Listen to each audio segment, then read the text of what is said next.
కలిసిపోతావు. దేవుడికి స్తోత్రం. ఇక దేవుడితో నీతో దేవుడు కలిసిపోతాడు. దేవుడికి స్తోత్రం. హల్లెలూయా, హల్లెలూయా. అంత గొప్పది ఉపవాస ప్రార్థన.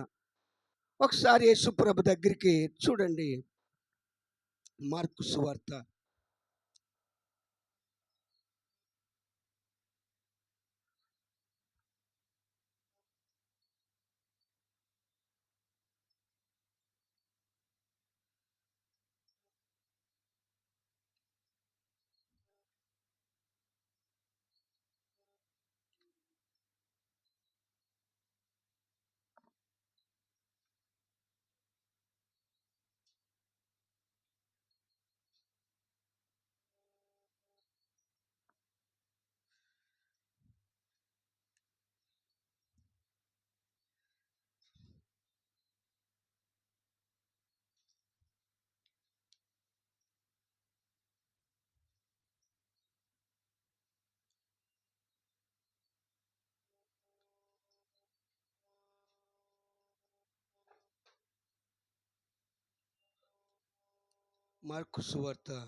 29వ వచనం చూద్దామా. అందుకాయన ప్రార్థన వలననే గాని మరి దేని వలనైనను ఈ విధమైనది వదలిపోవుట అసాధ్యమని వారితో చెప్పాను. అంటే పుట్నోట్లో ఉపవాసపు ప్రార్థన వలననే గాని. దేవుడికి స్తోత్రం. హల్లెలూయా. ఏంటి, ప్రతిరోజు భోజనం చేసేటప్పుడు ప్రార్థన చేసుకుంటాం, పండుకునేటప్పుడు ప్రార్థన చేసుకుంటాం, తెల్లవారుజామున ప్రార్థన చేసుకుంటాం. ఒక్కొక్క ప్రార్థనకు ఒక్కొక్క ప్రత్యేకత ఉంది. ఏ ప్రార్థనను దేవుడు విడిచిపెట్టడు. ప్రార్థన అనేదే దేవునితో మాట్లాడడం. కానీ ఈ ఉపవాసపు ప్రార్థన అనేది ఏంటంటే చాలా విలువైంది. ఒక రోగం పోవాలన్నా, ఒక గడ్డు సమస్య పోవాలన్నా, ఒక ప్రమాదకరమైనటువంటి దెయ్యాలు, దేవతలు, చేతబడి, చిలుగుతన మంత్రశక్తులు ఇలాంటివి పోవాలన్నా ఉపవాస ప్రార్థన తప్పకుండా ఉండాలి. దేవుడికి స్తోత్రం. ఈ విషయం యేసుప్రభు ఎందుకు చెప్తున్నాడంటే చూడండి, 9వ అధ్యాయము 17వ వచనం చూద్దాము.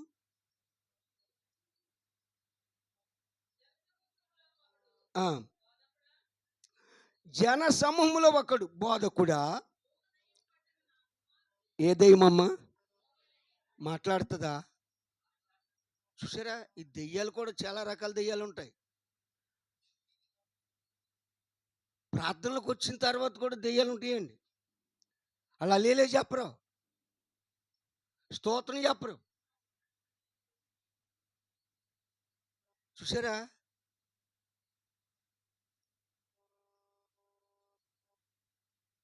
లూసిఫర్ కిందకు వచ్చేసింది, పాతాళం తోసేశారు దేవుడు. చాలా దెయ్యాలు వచ్చేసింది ఆడితోటి, లూసిఫర్తో వచ్చేసేకాడు ప్రెసిడెంట్ అనమాట. ఒక్కో దెయ్యానికి ఒక్కో పదవి అప్పచెప్పాడు. నువ్వు ఎక్కడుంటావు? విజయవాడలో కొండ మీద ఉంటాను. నువ్వెక్కడుంటావు? సిడిపి దారిలో పొంతలో ముసలమ్మ, అక్కడ ఉంటాను, నువ్వు అక్కడుండు. ఇలాగ ఒక్కొక్కళ్ళు ఒక్కొక్క ప్లేస్ కోరుకుంటే అనేసారు. ఓ 2 దెయ్యాలు మిగిలినాయి అంట. మరి మీరేం చేస్తారంటే, నేను చర్చిలోకి వెళ్ళి వాళ్ళ దగ్గర గుమ్మంకాడు ఉంటాను అందంట. చర్చిలోకి వెళ్ళి గుమ్మంకాడు ఉంటావా? ఏ అందంట. నేను ఆ చర్చిలోకి వెళ్ళగానే వాళ్ళ మీద పడిపోతాను అన్నాడు. ఇక ఊగుతున్నాయి. ఇది ఊగులమ్మ, చూసారండి?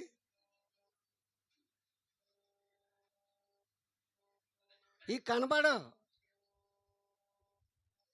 ఆ బయట తిరిగే దెయ్యాలు పట్టుకుంటే కేకలేస్తే తెలుస్తాయి. ఇది ఎక్కడికి వచ్చింది? చర్చిలోకి వచ్చేసింది. పైనుంచి చూస్తుందంట, ఎవరు నాకు సూట్ ఇస్తారని. మనసారా కళ్ళిప్పి వాక్యం విన్న వాళ్ళ దగ్గరికి ఏది రాదండోయ్. కోతంతా అంతే వచ్చేసిందే. ఇక నువ్వు ఎన్ని తిప్పలు పడినా సరే బతిమాలుతుంది. రెప్పను, కింద రెప్ప పై రెప్పను బతిమాలుతుంది. లప్ప లప్ప, నువ్వే తప్పుకోవే బాబు. నెత్తి మీద కాటా బరువు మోయగలరు కానీ ఇది మోయలేదు. ఇది తేలదు. ఇక అక్కడి నుంచి అలాగే అని వెళ్ళిపోద్ది బయటికి. చూసారు ఎక్కడికి వచ్చింది? ఇది చర్చిలోకి వచ్చేసింది. దేవుడికి స్తోత్రం.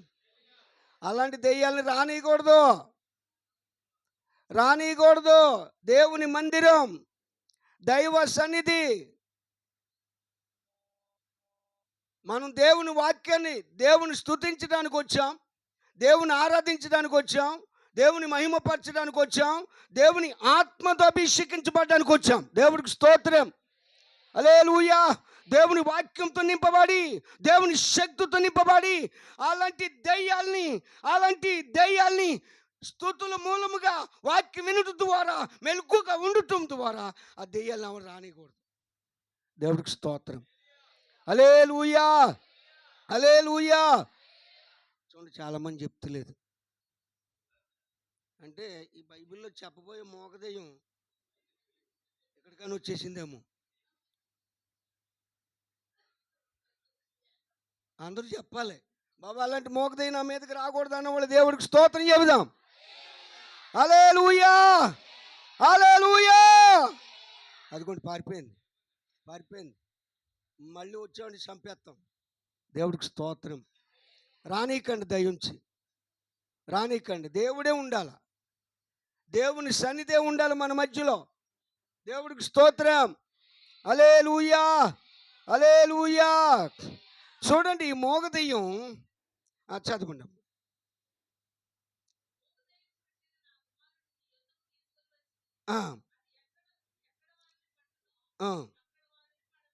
దేవుడికి స్తోత్రం. ఇది మోగదెయ్యం, మాట్లాడదు. యేసుప్రభు దగ్గరికి తీసుకొచ్చారు, అడిగారు ఏంటిది, అక్కడ ఏంటి, ఏం జరుగుతుందని. ఆ తండ్రి చెప్పాడు, ఇది ఎక్కడైతే పడుతుందో అక్కడ పడగొట్టేద్దంట. ఎవరు? మోగదయ్యం. ఇవాళ సేవకులు బయలుదేరారండోయ్, టచ్ పడగొట్టేస్తున్నారు. ఎవరెళ్ళో సేవకులు అంటున్నారు. ఆయన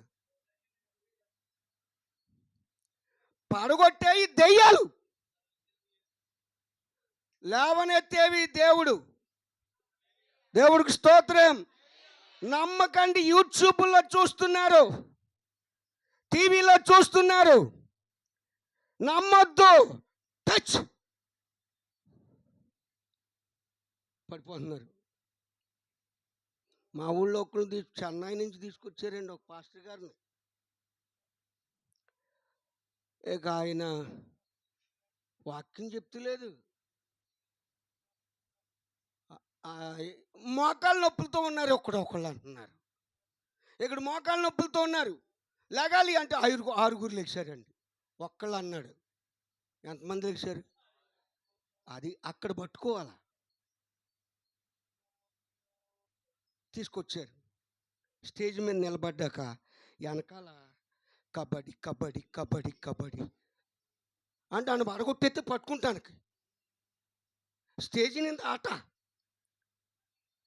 ఒక్క టచ్ అని పడగొట్టేసాడు. పడగొట్టేసి పడిపోయాడండి. పడిపోయాక లేపేస్తున్నారు, లేపేశారు. తగ్గిందా? తగ్గిపోయిందండి అన్నాడు. మళ్ళీ పడగొట్టేస్తాడని తగ్గిపోయిందండి అన్నాడు. అన్నాడు. దిగాడు. 6 వచ్చారు, ఒక్కడన్నారు.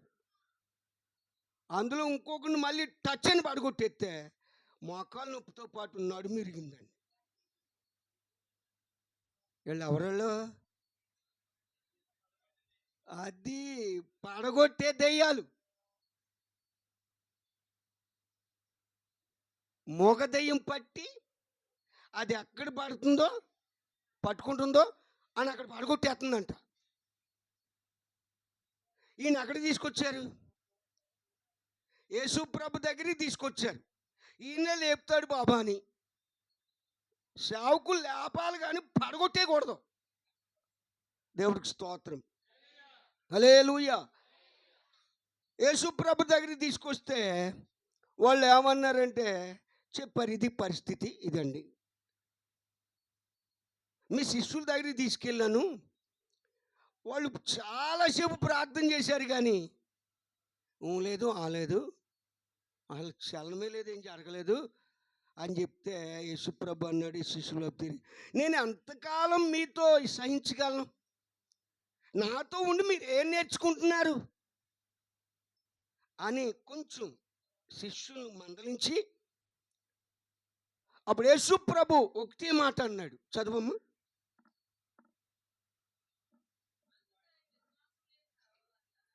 ఇంకొక కిందకి వెళ్ళిపోదాం.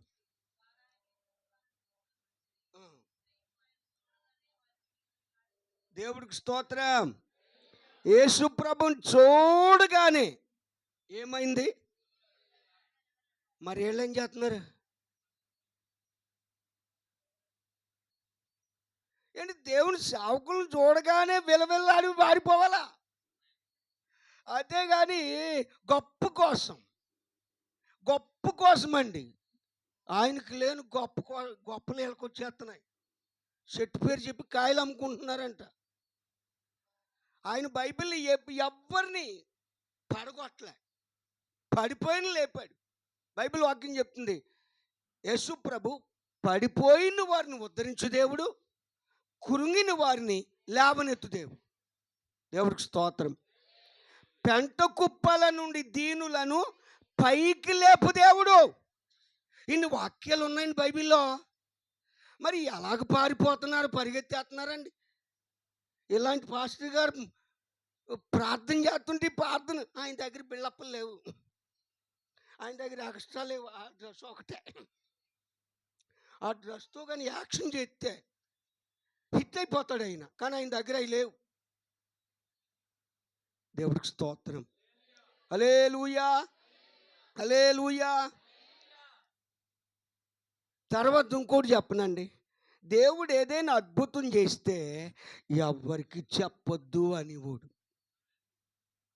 అండి, ఎవరికి చెప్పొద్దు అనేవాడు. ఇప్పుడు తండ్రి నాయనో, ఆయనేమో చెప్పొద్దు అంటుంటే ఇప్పుడు వాళ్ళు తండ్రి నాయనో యూట్యూబ్లోను రకరకాలుగా ఇచ్చేస్తుంటే ఆ సైతాన్ గాడు తయారయ్యి మతోన్మాదులు వాళ్ళు పట్టుకుని తినేస్తున్నారండి. పాస్టర్ గారు కూడా ఆయన మీద ఈయన మీద ఆయన బయట వాళ్ళకి ఎంత లోకు వచ్చేస్తుందో, ఒకళ్ళ మీద ఒకళ్ళు ఇలాంటివి వస్తాయనే నా యేసయ్య ఎవరికి చెప్పకుండా అన్నాడు. కొంత జరిగితే అంత బిళ్ళప్పలో గొప్ప కోసం. దేవుడికి స్తోత్రం. హల్లెలూయా. రోజుకి లేదంటే నా ద్వారా దేవుడు కనీసం 10 మంది అన్న బాగుపడతారండి రోజుకి. నేనేం తీను నేనేం తీను దేవుడి దగ్గర ఉంటే చాలు, దేవుడు చూస్తే చాలు, బాగుపడినోడు దేవుళ్ళో ఉంటే చాలు, ఆ సాక్ష్యం సరిపోద్ది. దేవుడికి స్తోత్రం. హల్లెలూయా. యేసు ప్రభు 6,000 దెయ్యాలు పట్టుకున్న, శానానే దెయ్యాలు పట్టుకున్న వాడిని బాగు చేశాడు. బాగు చేశాక ఆడు వస్త్రాలు ధరించిన వాడై యేసు ప్రభు దగ్గరికి వెళ్ళి, అయ్యగారు నేను మీతో ఉండిపోతాను, నేను మీతో వచ్చేస్తానంటే ఆయన అన్నాడు, నాతో వద్దు కానీ నువ్వు నీ ఇంటికి వెళ్ళి, నీ ఇంటికి వెళ్ళి నీకేం జరిగిందో నీవు సువార్థికుడివై సాక్షివై జీవించు. దేవుడికి స్తోత్రం. ఆడు చాలు.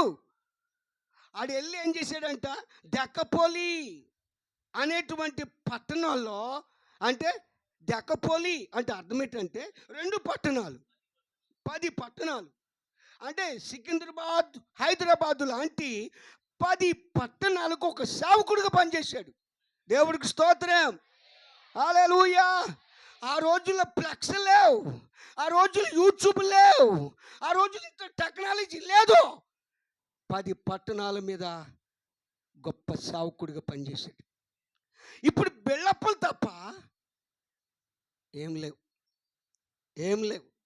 ఇవన్నీ పట్టుకున్న వాళ్ళు ఏం చేస్తున్నారంటే మతోన్మాదులు యేసు ప్రభువుని కూడా రకరకాలుగా మాట్లాడుతున్నారు. దేవుడికి స్తోత్రం. హల్లెలూయా, హల్లెలూయా. ప్రభునందు ప్రియమైన దేవుని బిడ్డలారా, వాక్యాన్ని గమనించినట్లయితే వాక్యంలో ఉంటే ప్రతిది అదే నెరవేర్చాలి. మనం దాన్ని కలపకూడదు, తీయకూడదు. కలిపితే, తీసేస్తే లేనిపోని రోగాలు వస్తాయి అంట. కలపకూడదు, తీయకూడదు. ఉన్నది ఉన్నట్టుగానే జరిగించాల. దేవుడికి స్తోత్రం. హల్లెలూయా. ఈ వారంలో ఖమ్మం అవతల, కోదాడ అవతల పైనంపల్లి అని ఒక జగ్గంపేట లాంటిది, టౌన్ కాదు, పల్లెటూరు కాదు. ఆ పైనంపల్లి నుండి ఒక ఫ్యామిలీ కారులో వచ్చారు మా ఇంటికి.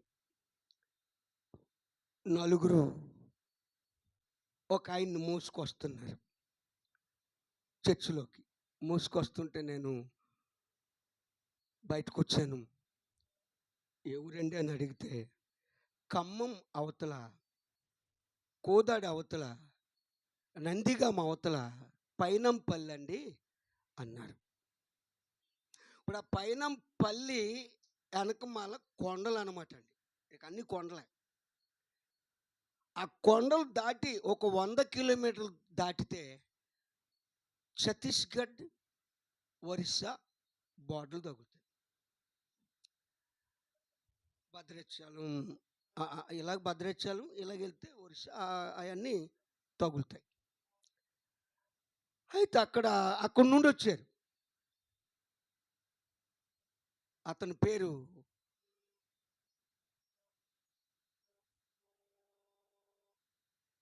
శ్రావణ్. అబ్బాయి, 2 అబ్బాయిలు. పెద్ద కొడుకు 13 సంవత్సరాలు, తేజ. శ్రావణ్ తండ్రి, కొడుకు తేజ. 13 సంవత్సరాల అబ్బాయి తేజకి ఫిట్స్ కింద వస్తుందండి. పుట్టుకతోనే ఫిట్స్ కింద వస్తుంది. రోజుకి కనీసం ఒక 5 సార్లు వస్తుందట. 13 సంవత్సరాల నుంచి అలా కంటిన్యూ అవుతుంది. ఒక్కసారి వస్తే ఓ 3 గంటల వరకు రిలాక్స్ ఉండదు. కోలుకోడు మళ్ళీని. 3-4 గంటలు అలాగే ఉంటాడు నీరసంగా, బద్ధకంగా, ఏమీ మాట్లాడకుండా ఎరుచూపు చూస్తూ ఉంటారు. 5 సార్లు వస్తుందంటే ఇక రోజంతా అలాగే ఉండిపోతున్నాడు. అలాగా 13 సంవత్సరాల నుంచి వస్తుంది. ఈయన ఎంఏ బిఈడి చదివాడు. తండ్రి ఉద్యోగం చేసుకుంటున్నాడు. ఫుల్గా తాగుతాడు, ఫుల్గా తాగుతాడు. ఈ త్రాగుడికి ఈ కొడుకు ఫిట్స్ కింద రావడానికి ఆఫీస్కి సరిగా వెళ్ళకపోవడం, ఒక్కోసారి మానేయటం, ఇలా జరుగుతుంటే అతన్ని ఏం చేశారంటే సస్పెండ్ చేశారు. సస్పెండ్ చేశారు. ఒకవైపున కొడుక్కి ఫిట్స్, తండ్రి త్రాగుబోతు, భార్య ఏం చేసిందంటే వదిలేసి వెళ్ళిపోయింది. ఇంచుమించు 6 సంవత్సరాలు అవుతుందంట వెళ్ళిపోయి. ఇప్పుడు కొడుకులిద్దరికి వండి పెట్టి స్కూల్కి పంపించి ఇతను చూస్తే డ్యూటీ లేదు. ఈ సమస్యలతో ఆలోచిస్తూ ఉండగా మన దగ్గరికి తీసుకొస్తే ప్రార్థన చేసి ఈ ఫిట్స్ కుర్రోడికి అక్కడే వచ్చింది, మా ఇంటి కాడికి వచ్చింది. వస్తే వెంటనే నేనే బాధపడ్డాను. రాక్షస రూపం వచ్చేసిందండి. అలా పెట్టేసేసి నాలుగు కొరికేసుకుంటున్నాడు, తర్వాత పెదవులు కొరికేసుకుంటున్నాడు, శత్రు రూపంలో పెట్టేసి చదువులాగా భయపడిపోతుంటుంటే, అయ్యి బాబు ఇంత దారుణంగా వస్తుందా అంటే, ఇలాగే రోజున 5 సార్లు ఎలాగని, అయ్యగారు ఇంతేనండి అయ్యగారు అన్నాడు. మోకరించి ఏడ్చి ప్రార్థన చేశాను, ప్రభువా ఏంటి పరిస్థితి? ఆ ముఖం చూస్తుంటే నాకే బాధ కలిగింది. ఆ చంటి బిడ్డ, 13 సంవత్సరాల బిడ్డ, ఆ శత్రు రూపం వచ్చేసి మూల కళ్ళు అలాగే పెట్టేసేసి అలా కొరికేసుకుంటుంటే రక్తం అయ్యి కారి నాకు బాధ కలిగి మోకాళ్ళు ప్రార్థన చేసి ముక్కులో కొంచెం పసరోసాను, చెవులో కొంచెం పసరోసాను, మరో పసరేమో నోట్లో పట్టించాను. తర్వాత ఒక అరగంట పోయాక వేర్లు నూరి కడుపులో పట్టించాను. దేవుడి కృపను బట్టి ఇంటికి వెళ్ళేటప్పుడు మందు ఇచ్చాను. ఒక వారం రోజులకి వాడండి, ఇంటికి వారం రోజులు వాడిన తర్వాత ఎలాగుందో నాకు మళ్ళీ ఫోన్ చేయండి అన్నాను. దేవుడి కృపను బట్టి చర్చిలో వచ్చినటువంటి నీరసం వారం రోజుల దాకా రాలే. నమ్మిన వారి దేవుడికి స్తోత్రం చెబుదాం. హల్లెలూయా, హల్లెలూయా. ఒకరోజు ఫోన్ చేశాడు, అయ్యగారు నేనండి తేజానండి అన్నాడు. తేజ, నువ్వేనా మాట్లాడేది? అవును అయ్యగారు, నేనే మాట్లాడేది. ఎలాగున్నావు? అయ్యగారు యేసు నన్ను బాగు చేశాడు, దేవుడికి స్తోత్రం. హల్లెలూయా. మరి మీరు ఇంటికి వెళ్ళాక ఒకసారి అని వచ్చిందా? రాలేదు అయ్యగారు, దేవుడికి స్తోత్రం. హల్లెలూయా, హల్లెలూయా. సరే, మరి మీరు మళ్ళీ ఎప్పుడు వస్తారు అన్నాను. వస్తాం అయ్యగారు, నాన్న డ్యూటీకి వెళ్ళట్లేదు కదా, జీతం లేదు, అమ్మ లేదు, చాలా ఇబ్బందుల్లో ఉన్నాం అయ్యగారు అన్నాడు. అప్పుడు నాకే మనసు అనిపించింది, వెళ్దాం, నేనే వెళ్ళి చూద్దాం అనుకుని ప్రయత్నం చేస్తే ఇటుది రాఖీ పండుగ రోజున నేను బయలుదేరితే రాజమండ్రిలో బస్సులు లేవు. సరే ఏదో రకంగా తిప్పలు పడి విజయవాడ వరకు వెళ్తే అక్కడి నుంచి ఉంటాయి కదా అని విజయవాడ వెళ్తే అక్కడ కూడా లేవండి. తెల్లవారే వరకు 10 గంటల నుంచి విజయవాడ బస్ స్టాండ్లోనే కూర్చుండిపోయాను. వచ్చి బస్సులో పరిగెత్తేత్తమే, నాతో పాటు ఇంచుమించు ఒక 100 మంది 200 మంది ఉంటారు. వాళ్ళు బస్కే మొత్తం అందరం తెల్లవారుజాము 6:30 వరకు బస్ స్టాండ్లో ఉండిపోయాం. ఆ రోజు ప్రయాణం జరగలే. నాన్నకి కాలు చెయ్య నోరు పడిపోయింది అన్నారు. ఇటు కాలు చెయ్యి నోరు పడిపోయిందా? అవునయ్య గారు, రాత్రి మా నాన్న నిద్రపోకుండా ఆలోచించి మందు తాగేసి తెల్లవారులు ఆలోచించడం వల్ల ఇలా జరిగింది అయ్యగారు అన్నాడు. అరే ఏంటి అని చెప్పి నేను ఏం చేశానంటే, రాత్రి రాత్రంతా ఉపవాసం ఉండి ప్రార్థన చేయడానికి ఆగిపోయాను. ఆ రాత్రంతా ఉపవాసం ఉండి ప్రార్థన చేస్తుంటే 1:30కి ప్రార్థనలో రింగ్ అవుతుంది ఫోన్ రింగ్ అవుతుంది. ప్రార్థన అలా చేసుకుంటూ తీసుకున్నాను. హలో అన్నాను. అయ్యగారు తేజాని, నాన్నకు గుండెపోటు వచ్చేస్తుంది అయ్యగారు, నోరు పని చేయట్లేదు అయ్యగారు, కాలు చేయబడిపోయింది అయ్యగారు, అయ్యగారు ప్రార్థన చేస్తారా అన్నాడు. 1:30కి ఏడుస్తూ ప్రార్థన చేశాను. ప్రభువా, ఆ కుటుంబాన్ని కట్టండి ప్రభువా, ఆ కుటుంబాన్ని కట్టండి ప్రభువా, ఆ కుటుంబంలో తండ్రి ఆ సమస్యలన్నిటినీ తొలగించు ప్రభువా, సమాధానం దయచేయండి, ఆ కుటుంబానికి మా ద్వారా నిరక్షణ భాగ్యం దయచేయండి ప్రభు అని ఆ ఫోన్లో గద్దించి గద్దించి ప్రార్థన చేసిన తరువాత, బాబు నేను నిద్రపోను, ప్రార్థన చేస్తాను, నువ్వెప్పుడు ఫోన్ చేసి నేను లిఫ్ట్ చేస్తాను, ప్రార్థన చేస్తానని ఆ రోజంతమాను ప్రార్థన చేస్తూ ఉండగా 4 సార్లు ప్రార్థన చేశాను. 4 గంటలకే నిద్రపోయాడు. దేవుడికి స్తోత్రం. హల్లెలూయా, హల్లెలూయా. నిద్రపోయాడు. తేజ ఎలాగున్నాడు నానంటే, అయ్యగారు మీరు ప్రార్థన చేశారు, గుండెపోటు తగ్గింది అయ్యగారు, కాకపోతే నోరు అడిపోయింది, నోరు పని చేయట్లేదు, చెయ్యి పని చేయట్లేదు, కాలు పని చేయట్లేదు, గుండెపోటు తగ్గింది అయ్యగారు, బాగున్నాడు, నిద్ర పుట్టింది అన్నాడు. వెంటనే నేను తెల్లారి లేచి ఇంటికి వెళ్ళిపోతే దేవుడి కృపను బట్టి ఆ రాత్రి ప్రార్థన చేశాను. ప్రభువా, ఆ కుటుంబాన్ని కట్టండి ప్రభువా, ఉద్యోగం లేదు, భార్య లేదు, వెళ్ళిపోయింది, పిల్లల పరిస్థితి ఏంటి ప్రభువా, దయించి క్షమించి ఆ ఇల్లు కుటుంబముగా కట్టండి ప్రభు అని ప్రార్థన చేసుకుని తెల్లవారుజాము బయలుదేరి వెళ్ళాను. నాకంటే ముందుగా భార్య వచ్చేసింది. దేవుడికి స్తోత్రం. హల్లెలూయా. నేను సత్తుపల్లి బస్ స్టాండ్కి వెళ్ళింది బస్సు, అక్కడికి ఆగాను. తేజ ఫోన్ చేశాడు వాళ్ళ అబ్బాయి, అయ్యగారు అమ్మ వచ్చేసింది, రాత్రి మీరు ప్రార్థన చేశారు కదా, అమ్మ వచ్చేసింది అయ్యగారు. నిజంగా నాకు చాలా ఆశ్చర్యం వేసింది. ఎంత గొప్ప దేవుడు ప్రభు. రాత్రి 9 అయింది, నేను వెళ్ళేసరికి ప్రైజ్లాడ్ అయ్యగారు అంది. బాబు తేజ అమ్మ అన్నాను. అవును అయ్యగారు అమ్మ. శ్రావణ్ దగ్గరికి వెళ్ళాను. ఏడుతున్నాడు.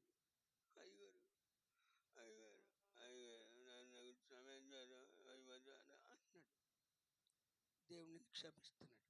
నువ్వు త్రాగుడు మానేయి, ఇంకెప్పుడు త్రాగకుండా ఉంటాను అంటే నీ మీద చేతులేసి ప్రార్థన చేస్తాను.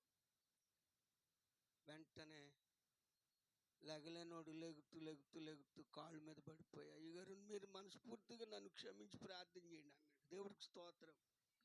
హల్లెలూయా. ప్రార్థన చేసి ఆ పగలు రాత్రి అక్కడే ఉండిపోయాను. ఇంకా అక్కడే ఉండిపోయి ప్రార్థన చేస్తే దేవుడు కృపను బట్టి 1 గంట అవుతుంది రాత్రి ప్రార్థన పెడుతుంటే ఆయన లేవటం మొదలుపెట్టాడు. దేవుడికి స్తోత్రం. హల్లెలూయా, హల్లెలూయా. చేతి సహాయం లేకుండా ట్రై చేశాడు, లేచాడు, తప్పుడు అడుగులు వేస్తూ మొదలుపెట్టాడు. వెంటనే అయ్యగారు నాన్న నడుస్తున్నాడు అన్నాడు. వెంటనే నేను చేయి పట్టుకున్నాను, ప్రార్థన చేస్తూ నడిపించాను. ఆ రాత్రి 10 సార్లు దాకా నడిపించాను ఇంట్లో. తెల్లారేసరికి బాగా నడుస్తున్న మొదలుపెట్టాడు. దేవుడికి స్తోత్రం. హల్లెలూయా, హల్లెలూయా. మన దేవుడు ఎవరు తెలుసా? పడిపోయిన వారిని ఉద్ధరించే దేవుడు, కృంగిన వారిని లేవనెత్తు దేవుడు. దేవుడికి స్తోత్రం. హల్లెలూయా. దేవుడు కృపను బట్టి భార్య వచ్చింది, కొడుకు ఫిట్స్ తగ్గింది, తండ్రికి పక్షవాతం తగ్గింది. ఇవాళ వాళ్ళు అంటారు, అయ్యగారు నాకు ఉద్యోగం వచ్చేలాగా ప్రార్థన చేయండి అయ్యగారు, నేను మీ ఊరు వస్తాను, లేదంటే మీరు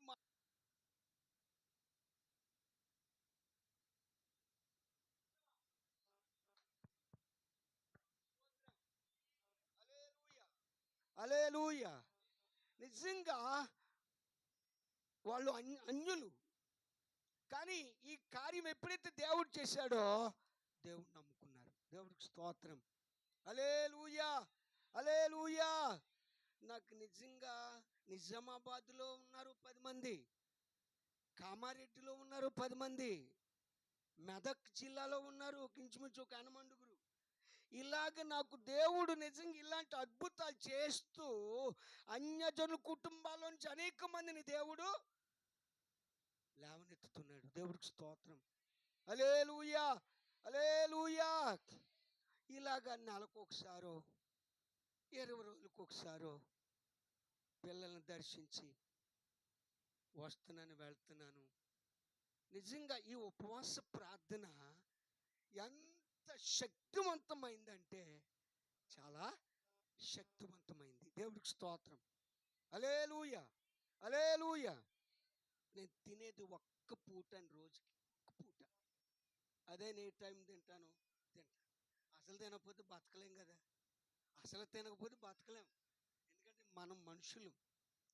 అందుచేత ప్రభునందు ప్రియమ దేవుని బిడ్డలారా, ఇక్కడ మోగదయ్యం పట్టినటువంటి ఒక వ్యక్తిని తీసుకొచ్చి యేసు ప్రభు దగ్గరికి తీసుకొస్తే ఆయన చూశాడంట.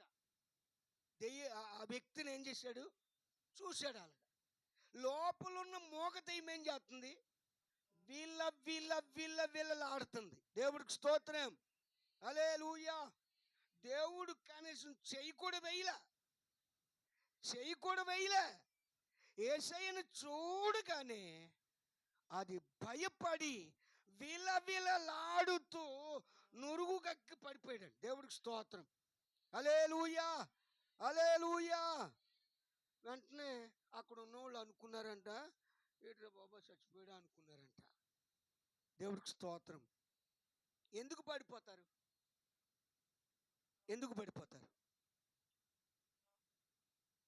హైదరాబాదులో నాకు ఇవాళ హైదరాబాద్ పరిచర్య అప్పగించాడు అంటే 10 మంది 15 సంవత్సరాల నుండి ఇలాగే. ఎవడో అన్నాడంట మంత్రగాడు, ఒరేయ్ బాలాజీ, ఎంతకాలం రా మీరు ఎలాగుంటారు? ఇగో నేను చోటుకు తీసుకెళ్తాను రా అన్నాడంట. రాత్రి మధ్యరాత్రి 1:02-12 ఆ టైంలో భయంకరమైన ప్లేస్లోకి తీసుకెళ్ళి అక్కడ అన్నాడంట, ఇక్కడ తవ్వు, ఇక్కడ బంగారపు లంకి బిందులు ఉన్నాయి అన్నాడంట. డబ్బంటే ఆశ. తవ్వటం మొదలు పెట్టాడు.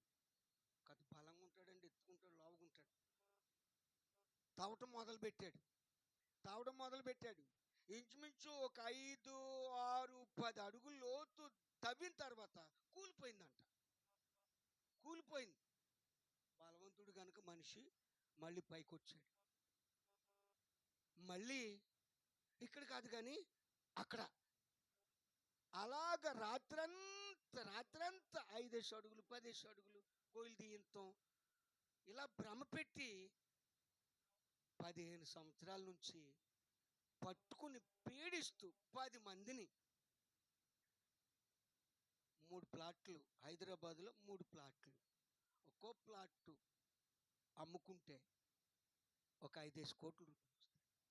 10 ప్లాట్లు అవి అమ్మేశారు. ఒక కారు, 3 వాటర్ ట్యాంక్ లారీలు, ఇలాగ ఆస్తి అంతా అమ్మేసుకున్నారు. ఆ పట్టుకునేటప్పుడు రాక్షసిలాగా ఈ చేతుడు తినేత్మే, ఈ చేతుడు తినేత్మే. ఆ తినేటప్పుడు ఆశ్చర్యపోయి ఊరండి జనం, ఏంటి అలా తింటున్నాడేంటి? ఎవరు తింటున్నారు? లోపల మనం ఎంత ప్యాషన్గా తింటాం బాబు. కాలేజీకి వెళ్ళేటప్పుడు బాక్స్ పెట్టుకుంటున్నారండి, స్పూన్ పెట్టుకుంటున్నారండి,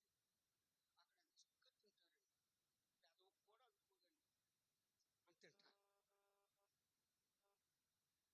ఒక పేకు సరిపోదు, అది ఇంటికి వచ్చాక తింటారండోయ్. ఎలా తింటారో తెలుసా? కాలేజీ కనుక ప్యాషన్, ఇంటికి వచ్చాక ఆకలి మీద పడిపోయి, కొండల్లో పడిపోయి, గిన్నె మీద పడిపోయి, అమ్మ బాబు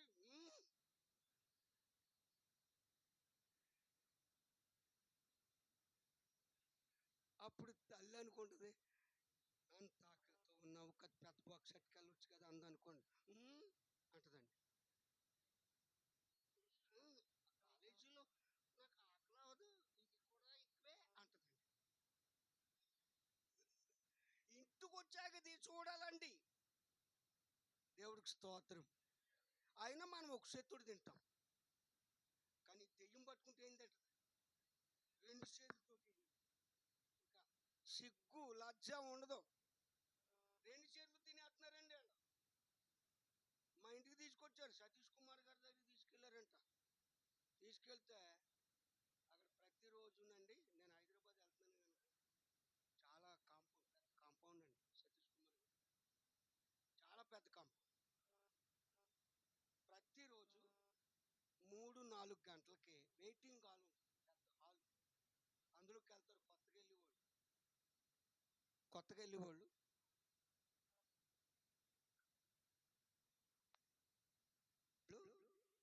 హాల్లో కూర్చుంటారు 5 గంటల వరకు వెయిటింగ్. అక్కడ రాసుకుంటారు, మీకేంటి అని రాసుకుంటారు. రాసుకున్నాక ఇంత ఇంత అని, ఇంత ఇంత కట్టండి ఈ కల్వర్ టెంపుల్ అభివృద్ధి కోసం 10,000 అని, ఇంకా పైన చెప్తారు. కట్టేసుకుంటారు, రాసేసుకుంటారు. అంత అయిపోయిన తర్వాత ఫోన్ చేస్తారు, అయ్యగారు వచ్చేయండి అని. అయ్యగారు వస్తారు. ఫస్ట్ వీళ్ళు 10 మంది కూర్చున్నారు, డబ్బులు 15,000 కట్టేసి. అయ్యగారు ప్రార్థన చేస్తారు. దగ్గరికి వస్తుంటే, ప్రార్థన చేస్తావా, నాకు తెలిసి బైబిల్ అని లాగేసుకుని గిరటేసి రా అందంట. అంతే వెళ్ళిపోయాడు. అసిస్టెంట్ పాస్టర్కి అప్పు చెప్తే కాళ్ళు చూడండి చుట్టట్టుకుని మెల్దిప్పేసి కింద పడి కొట్టేసి మళ్ళీ లేపుతుంటుంటుంది. నన్ను జుట్లు వచ్చేసి అంటారు ఎందుకు. ఎంత బాధ పెట్టినా ఎన్నిసార్లు కింద పడగొట్టి లేపినా దెయ్యాలు పోలే. దేవుడికి స్తోత్రం. తీసుకొచ్చేసారు. మా ఊరు నుంచి పనుల నిమిత్తం హైదరాబాద్ వెళ్ళారు. వాళ్ళు మన దగ్గరికి తీసుకొచ్చారు. 10 రోజులు ఉంచుకున్నామని మా ఇంటికాడ. 10 రోజులు ఉంచుకుని 10 రోజులు వాళ్ళ దగ్గరే నేను ప్రార్థన. దేవుడికి స్తోత్రం. హల్లెలూయా. 10 రోజులు ఏమీ తెచ్చుకోకుండా వచ్చారు. దుప్పట్లు ఇచ్చి, వాళ్ళకి బట్టలు ఇచ్చి, ఆ భోజనం కూడా పెట్టి 10 రోజులు చూసి ప్రార్థన చేస్తుంటే బాగానే ఉన్నట్టుంది. 10వ రోజుని ప్రార్థన చేశాను.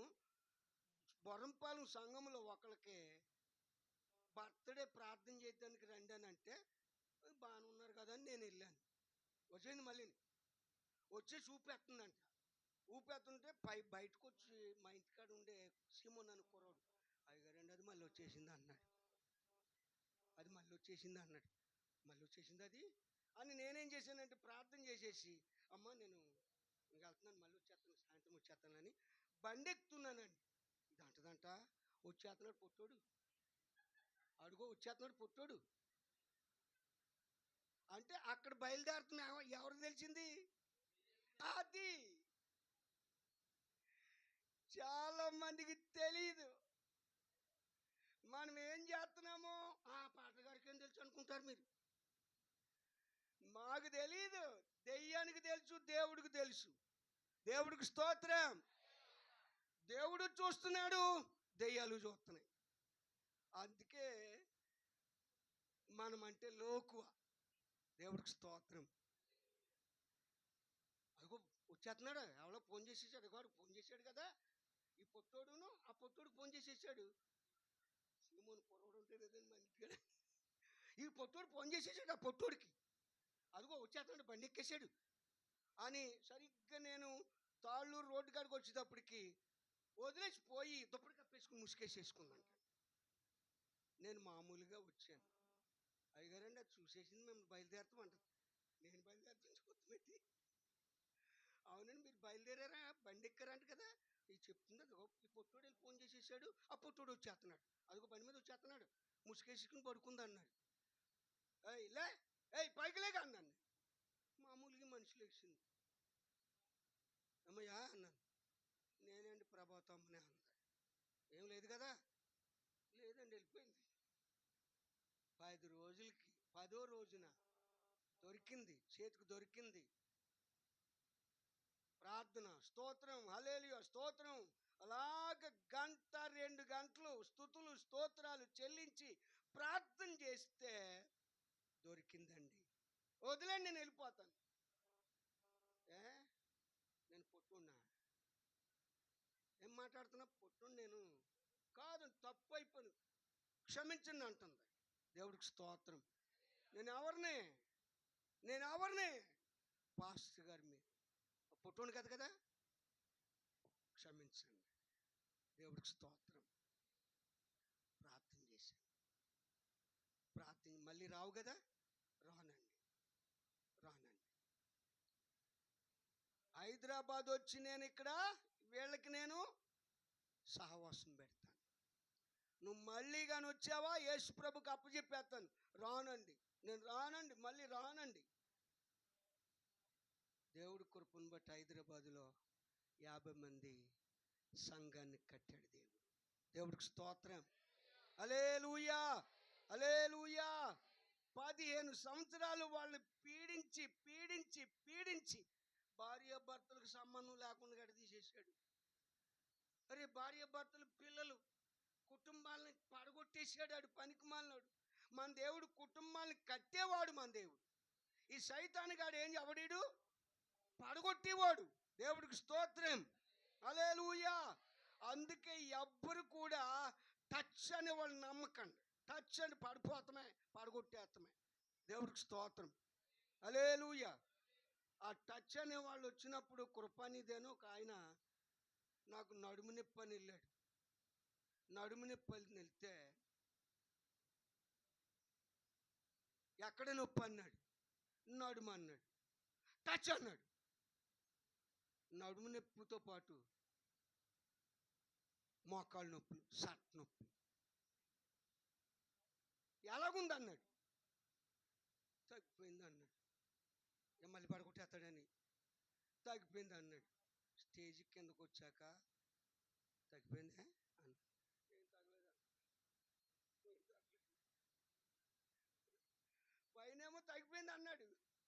కిందకు వచ్చాక ఏం తగ్గలేదు. షర్ట్ నొప్పి వచ్చేస్తుంది. దేవుడికి స్తోత్రం. మళ్ళీ హాస్పిటల్కి వెళ్ళి బాగు చేయించుకున్నాడు. దేవుడికి స్తోత్రం. హల్లెలూయా. ఇవి ఆధ్యాత్మికంగా కనబడని దెయ్యాలు. బయటేం కనబడతాయి, లోనున్న వాళ్ళు కనబడవు. ఇయే చిన్నులు. బైబిల్లో లేని టచ్లేటండి. బైబిల్లో లేని టచ్లేటి? ప్రార్థన పరిస్థితుల్ని మార్చేది. ప్రార్థన బ్రతుకును మార్చేది. దేవుడికి స్తోత్రం. హల్లెలూయా. అలా చూశాడు దేవుడు. వెళ్ళలాడి పడిపోయాడు. వెంటనే చూసిన వాళ్ళు అన్నారు, చచ్చిపోయాడా అనుకున్నారు. లేపి వాడికి భోజనం పెట్టండి అన్నారు. దేవుడికి స్తోత్రం. అంటే ఇన్ని రోజులు వీడికి పెట్టింది ఎవరు తిన్నారు? మరి ఆడు పోయాడు, ఇన్ని రోజులు తినలేదు కదా, పడిపోయాడు. అది కారణం. కానీ చూసిన వాళ్ళు ఏమనుకున్నారంటే చచ్చిపోయాడు అనుకున్నారు. దేవుడికి స్తోత్రం. హల్లెలూయా. ప్రభునందు ప్రియమైన దేవుని బిడ్డలారా, వాక్యాన్ని గమనించినట్లయితే దేవుడు అన్నాడు, ఎప్పుడైతే ఈ కార్యం జరిగిందో వాళ్ళు వెళ్ళిపోయారు. సాక్షిగా జీవించు అన్నాడు, వెళ్ళిపోయారు. శిష్యులు అడిగారు, యేసుప్రభువా, ఏంటి మేము చాలాసేపు ప్రార్థన చేసాం, అందరం ప్రార్థన చేసాం, 1-2 గంటలు ప్రార్థన చేసాం, అది అనలేదు, ఏంటి కారణం అని అడిగారు. అప్పుడు యేసుప్రభు ఒక రహస్యం చెప్పాడు. అని కింద పుట్టినట్లో ఉపవాసపు ప్రార్థన వలననే గాని. దేవుడికి స్తోత్రం. హల్లెలూయా. ఈ దెయ్యాలు పోవాలన్నా, దేవతలు పోవాలన్నా, ఈ చేతబడి మొన్న ఒకరు తీసుకొచ్చారు. చేతబడి ఎవరంటే ఏలేశ్వరం దగ్గర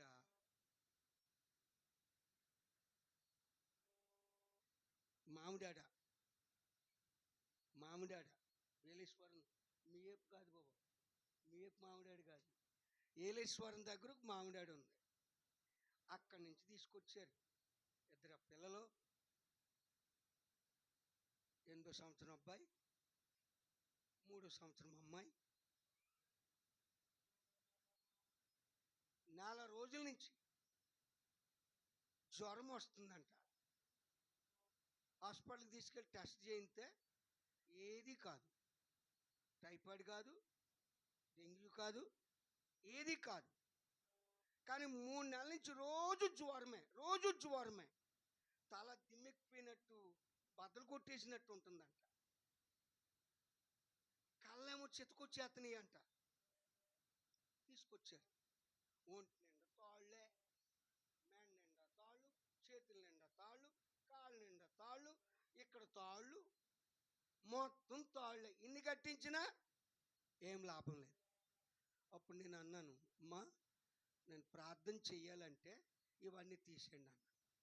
ఇవన్నీ తీసేయండి, ఇప్పేయండి. ఇప్పుడు డబ్బులు ఖర్చు పెట్టి కట్టామని, డబ్బులు ఖర్చు పెట్టారు, తగ్గలేదు కదా, అందుకని ఇప్పేయండి, ఎందుకు అనవసరం, ఇప్పేయండి అన్న. ఇప్పేశారు. ఇప్పేసిన తరువాత చేతులేసి ప్రార్థన చేస్తుంటే దేవుడు మహాకృపను బట్టి చేతులేసి ప్రార్థన చేస్తుంటే ఆవిడ అంటదే, అడుగు ఆడు మొక్క మీద నామాలండి, ఆడు చేతులకి జబ్బలకి నామాలండి, అంత నామాలు, కట్టు మీద నామాలండి, అడుగోండి, నాకే చూస్తున్నాడు, వచ్చేస్తున్నాడు అంటుంది. ప్రార్థన చేసేసరికి పడిపోయింది. పడిపోయాక లేపాను, కొబ్బరి నూనె పోసి ప్రార్థన చేసి నూనె రాశాను. మళ్ళీ ప్రార్థన చేశాను. ఏమో ఎలాగుంది అన్నాను. ఏం లేదండి, బాగానే ఉందన్న. దేవుడికి స్తోత్రం. ఆ రాత్రి, ఆ పగలు బొరంపాలెం చర్చిలో ఉంచి ప్రార్థన దేవుడి కృపను బట్టి ఆ రాత్రి ఎంత నిద్రపోయిందంటే, తెల్లారి నిద్రపోయింది. ఇంటికి తీసుకెళ్ళిపోయారు. ఇవాళ మళ్ళీ తీసుకొచ్చారు 3 రోజులకి. ఎలా ఉందమ్మా అన్నాను. అయ్యగారండి నిజంగా చాలా తేలిగ్గా ఉందండి, ఏ కళలు లేవండి, ఏ బాధ లేదండి, చాలా ఫ్రెష్గా ఉందండి, అబ్బో నాకు చాలా ఫ్రీగా ఉందండి, బాగుందండి అని చెప్పింది. మరి యేసుప్రభుని నమ్ముకోండి. దేవుడికి స్తోత్రం. హల్లెలూయా. యేసుప్రభుని నమ్ముకోండి అమ్మా. యేసుప్రభు గొప్ప దేవుడు. ఆయన పేరు చెప్తే దెయ్యాలు పోతాయి, దేవతలు పోతాయి, రోగాలు పోతాయి, వ్యాధులు పోతాయి, తుఫాన్లు ఆగుతాయి, వరదలు ఆగుతాయి. ఆయన పేరు చెబితే నమ్మితే. దేవుడికి స్తోత్రం. హల్లెలూయా. దేవుడి కృపను బట్టి భర్త, భార్య, పిల్లలు యేసుప్రభువును అంగీకరించారు. దేవుడికి స్తోత్రం. హల్లెలూయా. అంటే యేసుప్రభు నిజంగా గొప్ప దేవుడే, కానీ మనం కూడా ఏం చేయాలా? ఆయనకి ఇష్టంగా బ్రతకాలి. ఆయనకి ఇష్టమైన బ్రతుకు బ్రతకాలి. ఆయనకి ఇష్టమైన పనులు చేయాలి. తరువాత ముఖ్యంగా ఏంటంటే ఉపవాస ప్రార్థన. సంఘానికి, సహవాసానికి తప్పకుండా ఉపవాస ప్రార్థన అవసరం. ఎవరైతే ఉపవాస ప్రార్థనతో ఉంటారో, నేను 30 సంవత్సరాలు అవుతుందండి హాస్పిటల్కి వెళ్ళి. ఎన్ని సంవత్సరాలు అవుతుందమ్మా? నేను సేవకు వచ్చి 31వ సంవత్సరం. నేను దేవుని సేవకు వచ్చిన తర్వాత ఈ రోజుకి నేను హాస్పిటల్కి వెళ్ళా. నమ్మిన వారి దేవుడికి స్తోత్రం. ఈ రోజుకి నేను హాస్పిటల్కి వెళ్ళా. సేవకు వచ్చిన 2వ సంవత్సరంలో రాత్రి ప్రార్థన పెట్టాను, స్ట్రీట్ మీటింగ్ పెట్టాను. 8 గంటలకు పెట్టి 1:30, 5 అండి అప్పుడు ప్రార్థన అయ్యేసరికి. ఎంత అయింది బాబు? 1:30. దేవుడికి స్తోత్రం. హల్లెలూయా. ఇప్పుడు ఎవరైనా ఉండగలరా? ఆ? నేను ఎక్కడ మీటింగ్కి వెళ్ళినా కానీ ప్రార్థన చేసుకుంటున్నాను. ప్రభువా, ఒక గంట ప్రసంగం చేస్తే చాలు, నాకు కొంచెం నన్ను ఆపే అంటున్నాను. నన్ను దేవుణ్ణి ఆపమంటున్నాను. ఒక గంట తర్వాత ఆగుతులేదు, నాకు ఆగుతులేదు. దేవుణ్ణి అడుగుతున్నాను, గంట ప్రసంగం అయ్యాక ప్రభువా ఆపే. ఆయన ఆపుతాడా? 3 రోజులు పెట్టాడు ఆయన మీటింగు, ఆయన అక్కడ ఆపుతాడు? 40 రోజులు పెట్టాడు మీటింగ్ మోషే గారు. రాత్రి పగలు 40 రోజులు ఏకగ్రీవంగా దేవుడు మోషే ఇద్దరు మాట్లాడుకోవడమే భార్యాభర్తలాగా. కొత్తగా పెళ్ళైన భార్యాభర్తలు ఎంత మాట్లాడుకుంటారో. అత్తగారు మామగారు ఇంట్లో వాళ్ళు అందరూ పడుకున్నాక వెళ్ళిద్దరు కూర్చుంటారు. ఎందుకంటే పగలు మాట్లాడుకోరు. ఎవరైనా అత్తగారు ఊరుకోదు, నా కొడుకుని పడుకొని పెట్టా అంటది. మళ్ళీ వాళ్ళిద్దరూ బాగా మాట్లాడుకుంటే మళ్ళీ కుదరదు, ఎక్కడ కలిసిపోతాడని. దేవుడికి స్తోత్రం. అందుకని ఇద్దరికీ కొంచెం భయం. ఇక చూసుకోండి, అందరూ పడుకున్నాక చక్కగా మాట్లాడుకుంటారండి. తెల్లారి లేకపోతే అత్తగారు ఊరుకోదు. దేవుడికి స్తోత్రం. అంటే క్రొత్తగా పెళ్ళైనటువంటి భార్య భర్తల అనుభవం ఎలాంటిదంటే, తెల్లవారులు మాట్లాడుకున్నా ఇంకా మిగిలిపోద్ది ప్రేమ. యేసయ్యతో నువ్వు ఏకమైతే, దేవుడికి స్తోత్రం. ఎన్ని రోజులు కలిసి ప్రార్థన చేశాడు దేవుడితో? 40 రాత్రింబగలు దేవునితో ముక్కాముక్కిగా మాట్లాడాను అని ఉంది. దేవుడికి స్తోత్రం. హల్లెలూయా. అది ఇప్పుడు నాకు అది అలవాటు అయిపోయిందండి, అది అలవాటు అయిపోయింది. అందుచేత నేను దేవుణ్ణి అడుగుతున్నాను, ప్రభువా అప్పుడు ఉన్నారు కానీ 1 గంట 2 దాకా, ఇప్పుడు ఉండలేదు తండ్రి. అందుచేత నన్ను కథ ఆపు అని ప్రార్థన చేసుకుంటున్నాను. మరి ఆపుతాడో ఆపడో మరి. దేవుడికి స్తోత్రం. అయ్యగారు ఆపుతారు. దేవుడికి స్తోత్రం.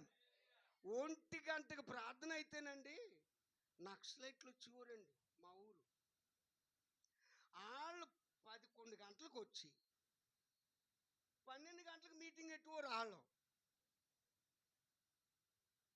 నాది 1 గంట దాకా అవుతులేదు.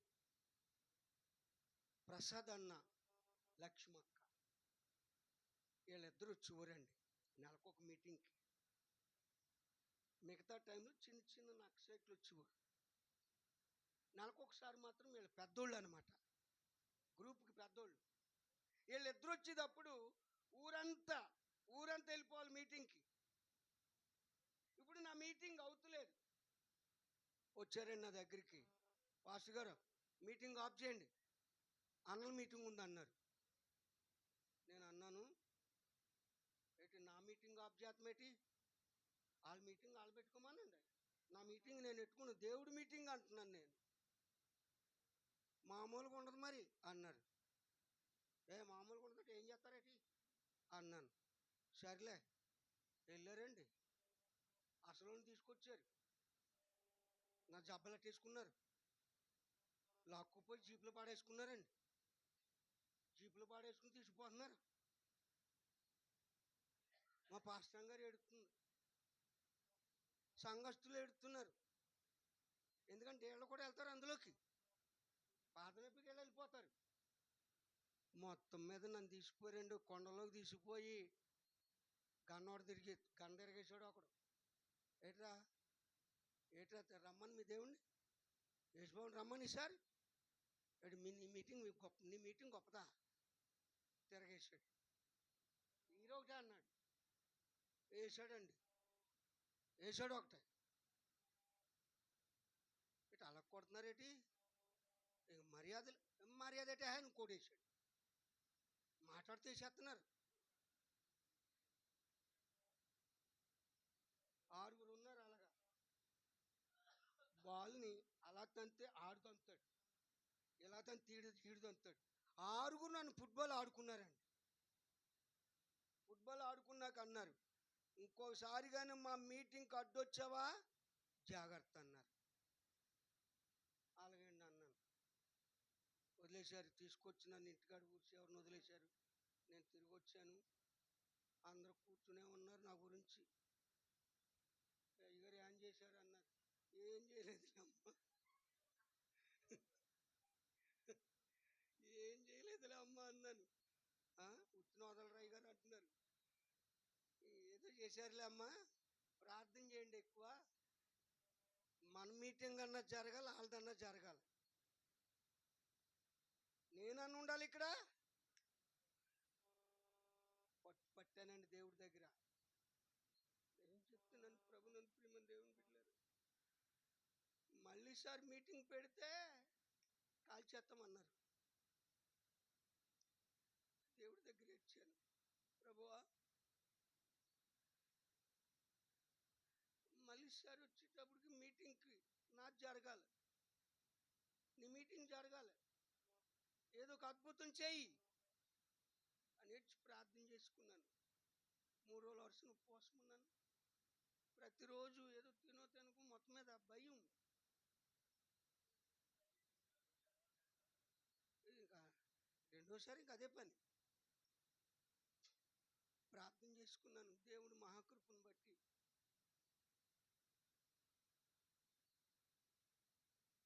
దోసకాయలపల్లి మీటింగ్ బయలుదేరాను. బస్ కోసం చూస్తున్నాను. హోటల్ ఉంది అక్కడ.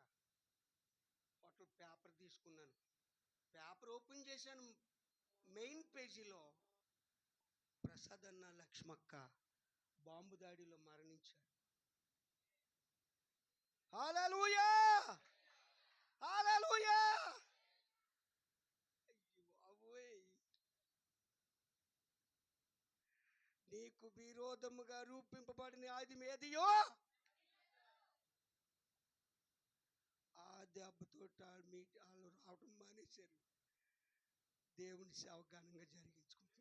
దేవుడికి స్తోత్రం. హల్లెలూయా, హల్లెలూయా. ఏంటి ప్రభునందు ప్రియమైన దేవుని బిడ్డలారా, ప్రతిరోజు ఏదో ఒక అద్భుతం చేయకుండా నా ద్వారా. ఎందుకంటే ఉపవాస ప్రార్థన. నాకలు చంపేసుకున్నానండి, నాకలు చంపేసుకున్నాను, నిద్ర చంపేసుకున్నాను. అరే నా శరీరం, అరే 10 రోజులు అవుతుంది స్నానం చేసి. ఇందాక చెప్పి ఇవాళ పొద్దున్న ప్రార్థన నేను పసలు ఇచ్చాను 1 గంట దాకా. మా పాస్టమ్మ గారు హీటర్ పెట్టింది, నీళ్ళు వచ్చుకోండి ఇవ్వాలని. ఇవాళ నాకు నీళ్ళు పురటాల నీళ్ళు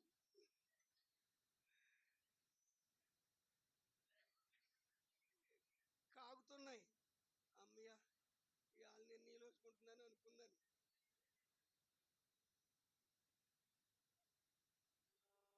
సరిగ్గా తేలుగుట్టిన వాళ్ళు వచ్చారండి. 3 గంటల పడుతుంది వీళ్ళకి తగ్గేటప్పటికి. పాస్టమ్మ గారు వచ్చి అంటుంది, ఇదేటే బాబా ఏడుతా ఉన్నవాడిని తీసుకొస్తే నేను తానమంట వేయటాన్ని అలాగే ఉండిపోయాను. అలా చేసి దేవుడి దయ వల్ల 2 గంటలకే నిద్రపోయాడు. బాగానే ఉంది. దేవుడికి స్తోత్రం. హల్లెలూయా, హల్లెలూయా. దేవుడి కృపను బట్టి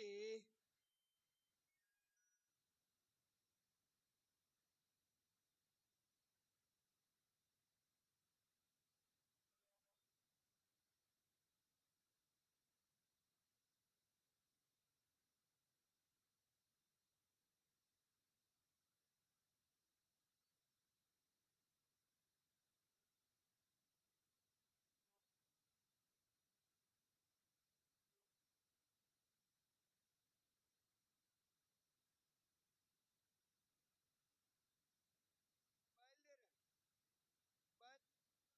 మీదకి వచ్చేటప్పటికి జడ్పీటీసీ బాబ్జీ గారిని సన్మానం చేశాం కదండి. ఆయన మా ఊరి ప్రెసిడెంట్ గారు రాజమండ్రి నుంచి వస్తా కారు మీద ఆగి నన్ను పలకరించారు. పలకరింత కూడా తీసుకొచ్చారు ఒక ఆయన్ని. ఆయన సోరియాసిస్. దాని గురించి మళ్ళీ వెనక్కి వాళ్ళకి ఇచ్చి చక్కబెట్టి ప్రార్థన చేసి మళ్ళీ ఒకసారి 3 రోజుల తర్వాత రండి అని చెప్పి ఇక బయలుదేరి వచ్చేసానండి. ఇవాళ నీళ్ళు లేవండి, ఇవాళ కూడా నీళ్ళు లేవు.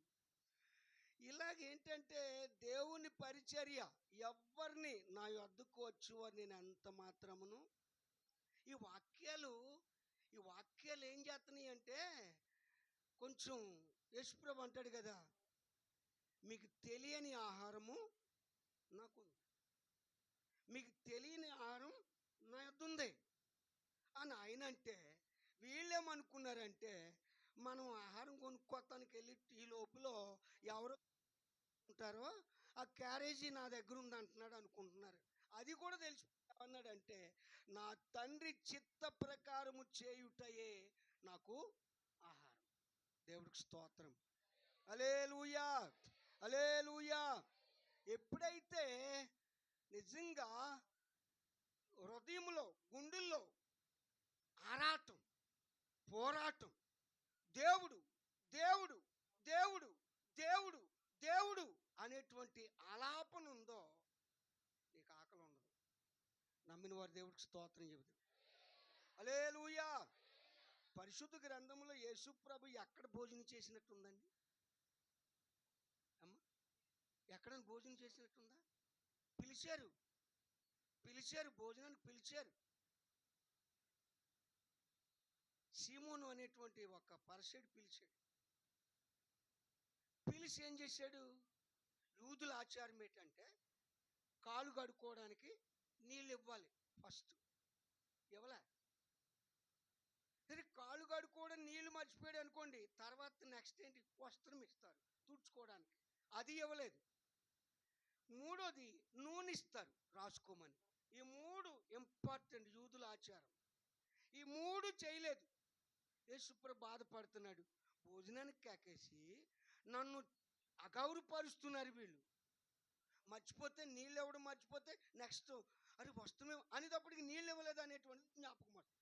ఈ 3 ఇవ్వలేదు, నన్ను కావాలని అవమానపరచడానికి చేశారు అనేటువంటి బాధతో వెళ్ళాడు. భోజనం కాడ కూర్చున్నాడు. కూర్చునేసరికి ఒక స్త్రీ వచ్చింది. ఏడుస్తూ స్త్రీ వచ్చి ఆయన పాదాల మీద పడి ఒకటే ఏడుపు. ఆ ఏడుపు ఎలాంటిదంటే కన్నీళ్ళు. మరి మనం కాలు కడుక్కోవడానికి ఎన్ని నీళ్ళు ఖర్చు పెడతాం? ఒక్కొక్కళ్ళకి అడుగుతూ మొదలు పెడితే బకెటుడు సరిపో కడుగుకోలది చల్లగా ఉంటుందేమో పాపం. నడిచి వచ్చినోళ్ళు కదా అని కాళ్ళ మీద వేసినప్పుడు ఇంకా చల్లగా ఉంటుంది. అబ్బా బకెటుడు కడిగేస్తారు ఒక్కళ్ళు. మరి ఇప్పుడు యేసు ప్రభుకి కాళ్ళు కడిగిందంట ఆమె కన్నీళ్లతో. దేవుడికి స్తోత్రం. కన్నీళ్ళు ఎప్పుడు వస్తాయి? ఇప్పుడు వాక్యం చెప్పాను, ప్రార్థన చేసుకుంటూ మోకరించండి అని వాక్యాన్ని కొంచెం హెచ్చరిస్తూ మిమ్మల్ని ప్రేరేపిస్తూ ఉన్నప్పుడు ఒక్కొక్కరికి పశ్చాత్తాపం కలుగుతుంది. పశ్చాత్తాపం కలిగి వాళ్ళు ఏడుస్తారండి, కన్నీళ్లు గారిపోతాయి. ఒక్కొక్కళ్ళు ఏడుస్తారు.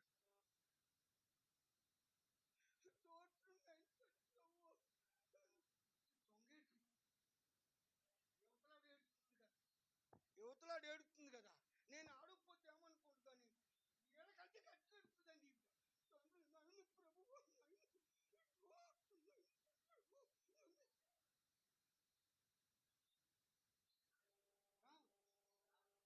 కాయిలా పడిందండి.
వాక్యము వినగానే దేవా నా బ్రతుకంత మారింది ప్రభువా. నీ వాక్యము వినగానే దేవా నా బ్రతుకంత మారింది ప్రభువా. పాపినని ఏడ్చాను దేవా ప్రేమతో క్షమించావు ప్రభువా.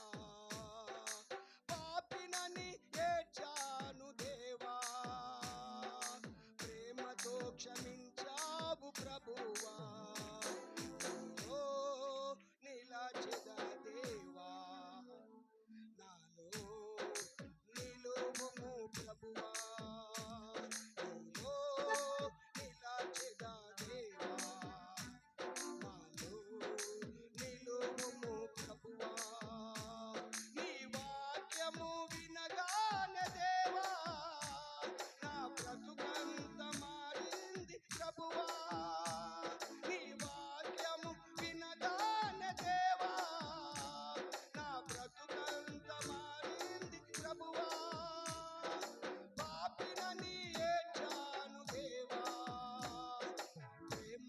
క్షమించావు ప్రభువా.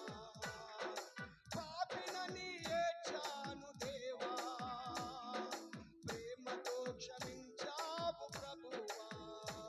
నీలో నిలచెదా దేవా నాలో నిలువుము ప్రభువా. నీలో నిలచెదా దేవా నాలో నిలువుము ప్రభువా. హల్లెలూయా. ఎప్పుడైతే యేసయ్య దగ్గరకు వచ్చిందో ఆయన ముఖం చూడగానే పశ్చాత్తాపం మారు మనసు గుండె లోతులో నుండి ఏడుస్తుంది కన్నీరు కారుస్తుంది. ఎంత కన్నీరు అంటే యేసయ్య పాదాలు కడిగింది. దేవుడికి స్తోత్రం. హల్లెలూయా. ఏంటి వాక్యం వినేటప్పుడు మనస్ఫూర్తిగా వింటే లోపల క్రియ జరుగుద్ది. అదే మారు మనసు పశ్చాత్తాపం.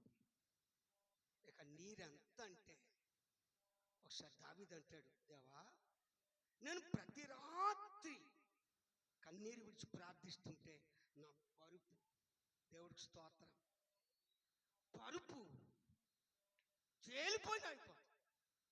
ఏంటి ఎంత ఆస్తున్నా ఎంత ఐశ్వర్యం ఉన్నా పాపం అనేది దేవునితో మాట్లాడితే మారు మనసు కలగాలి, పశ్చాత్తాపం కలగాలి. దేవుడికి స్తోత్రం. ఈ రాత్రి దేవుడు నాతో మాట్లాడాడు, ఈ రాత్రి దేవుడు నాతో మాట్లాడాడు అనేది నువ్వు గ్రహిస్తే లోపల క్రియ జరుగుద్ది, పశ్చాత్తాపం కలుగుద్ది. దావీదు ఎందుకు ఏడుస్తున్నాడు అంతగా? రాజు కదా, ఏం కరువు, ఏ అవసరం, ఏ అక్కర. కానీ దావీదు మోకరిస్తే ఏం జ్ఞాపకం చేసుకున్నాడో తెలుసా? మొట్టమొదట నా స్థితి గొర్రెల కాపరి. దేవుడికి స్తోత్రం. మొదట దావీదు స్థితి ఏంటండి? గొర్రెల కాపరి. దేవుడికి స్తోత్రం. యూదా మత గ్రంథం అని ఉంటుందండి. యూదా మత గ్రంథం యూదా భాషలో. ఆ గ్రంథంలో నేను ఒక తెలుగు చదివాను అనమాట. తెలుగు ట్రాన్స్లేట్ చేసి తెలుగులో రాయబడింది. దావీదు తండ్రి యూదుడే, తల్లి మోయాబీరాలు. దేవుడికి స్తోత్రం. మోయాబీరాలు. ఈ విషయం చాలా మందికి తెలుసు, చాలా మందికి తెలియదు. దావీదు కొడుకులు కూడా తెలియదు. దావీదు తోబుట్టులు కూడా తెలియదు.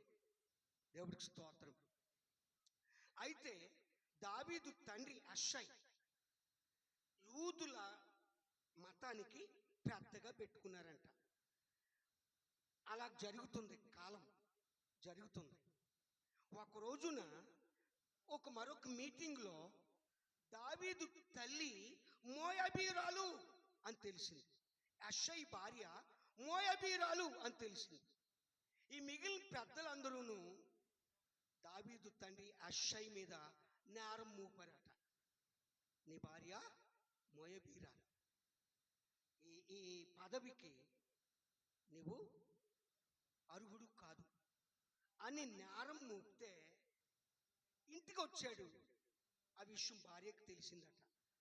భార్య అందట, ఏమండి, నన్ను గురించే కదా, నన్ను చేసుకోవడం గురించే కదా అందరూ మిమ్మల్ని చిన్నగా మాట్లాడారు, అందుచేత నేను వెళ్ళిపోతాను అందంట.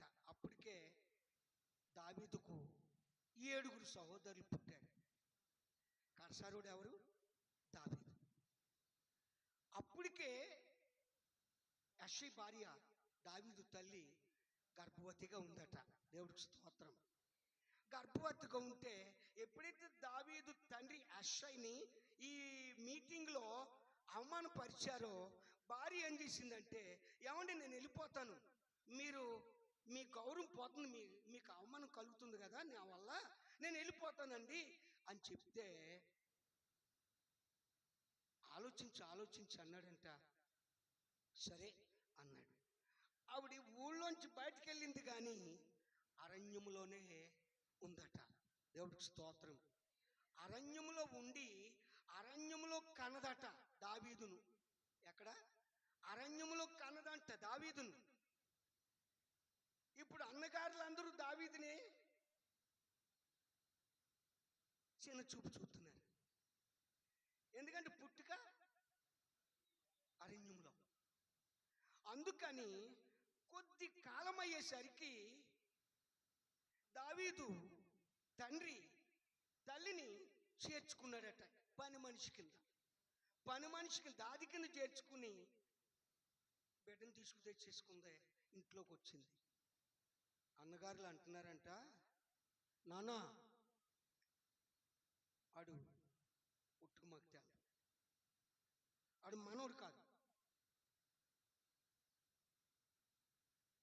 అని బయటకు పంపి, అమ్మను మన తల్లే కానీ వాడు కాదు. అందుకే దావీదు అంటాడు, నా పుట్టికే ఒక వింతగా ఉందంటాడు కీర్తనకారు.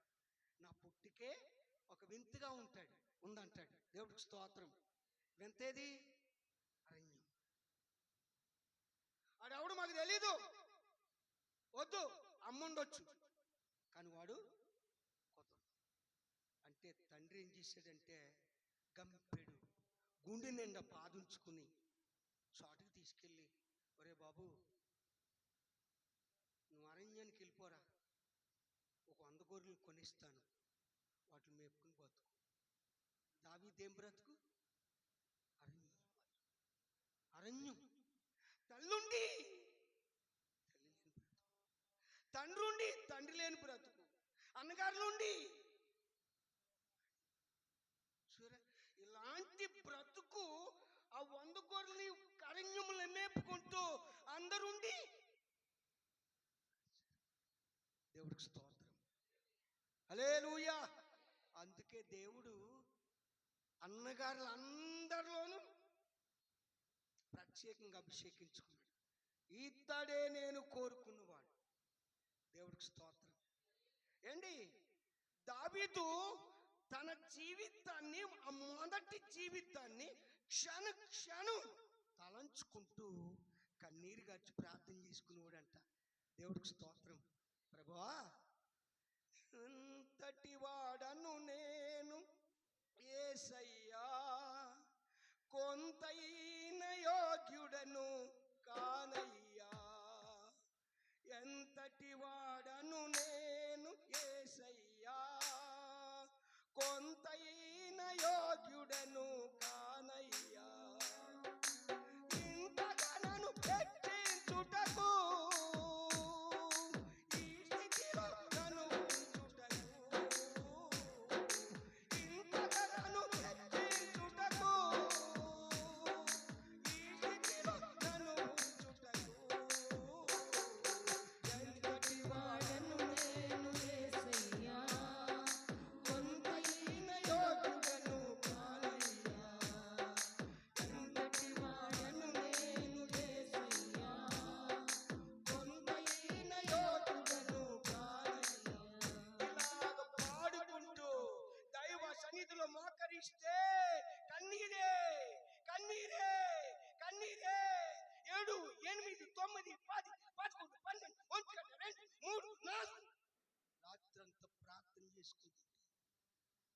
ఏమైపోతుంది?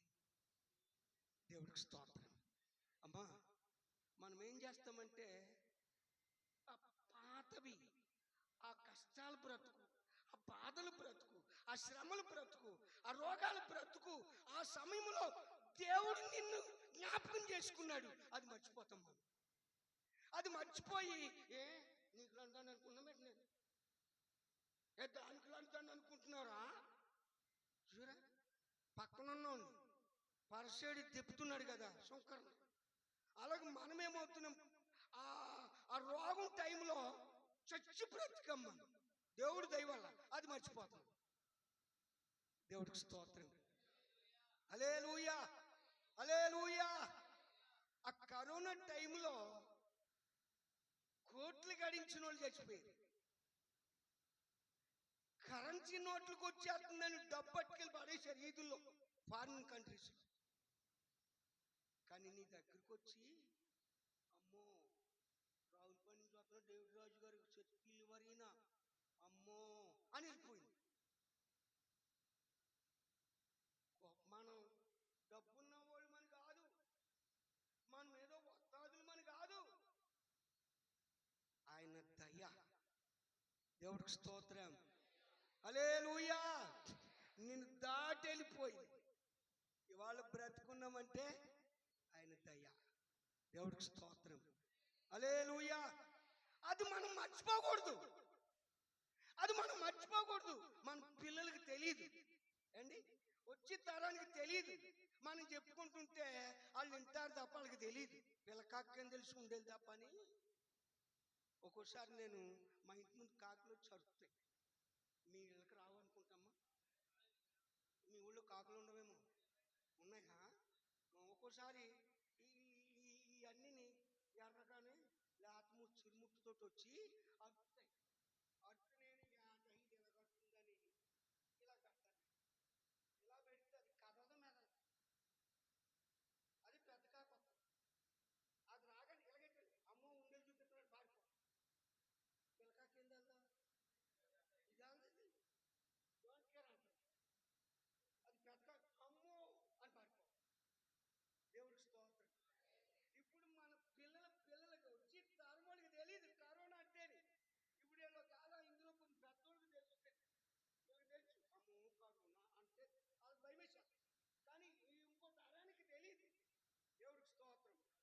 నేను సాగుకొచ్చిన కొత్తలో మా ఊళ్ళపాడు గొర్రంపాలెంలో ఎప్పుడు వెళ్ళినా మంచాలన్నీ బయటేసేసి కాగి కాగి కాగి కాగి కాగి కాగి కాగిపోయి నీళ్లు మంచాల మీద పోసేవాడు, కోళ్ళ మీద.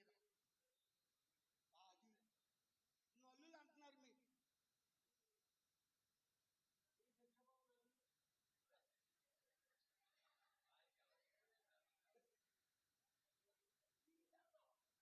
కానీ తెల్లవారు నిద్ర